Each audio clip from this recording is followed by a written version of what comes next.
waƙar da aka hangi fitacciyar jaruma a cikin masana'antar Kannywood kuma in ce mashahuriya jaruma Hadiza Gabon, wanda aka hangi faifan bidiyonta a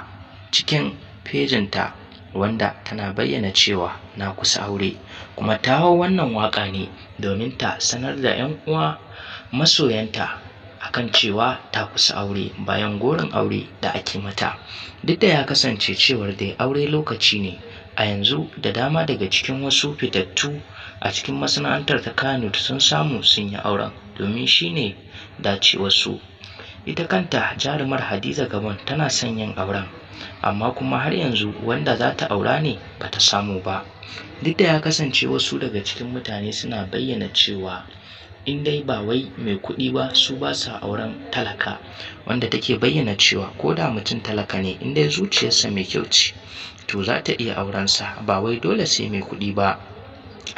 Duk da ya kasance cewar dai har yanzu wasu da dama daga cikin mutane suna nan suna ta mata gorin aure, amma ita har yanzu abin baya ba ta haushi, wanda ta bayyana cewa dalilin da yasa abin baya ba ta haushi aure lokaci ne, kuma ta san cewa dolen dole a wata ranar in Allah ya yarda ita ma za ta samu mijin aure, kamar yadda 'yan uwanta 'yan cikin masana'antar ta Kannywood suke samun aure a wannan lokaci. Irin auren da ake ta yi a cikin masana'antar ta Kannywood yana ta ba wasu daga cikin jarumai mata mamaki da kuma shiga taitayinsu akan irin yadda suke ta ji da zamaninsu, bayan kuma yadda wasu daga cikin jarumai mata a cikin masana'antar ta Kannywood din waɗanda suka taka rawar gani a baya a yanzu kuma suna shan wahala, kuma ba kowanne dalili ba ne, sai dai dalilin rashin auren nan da basu ba a lokacin da suka samu ɗaukaka.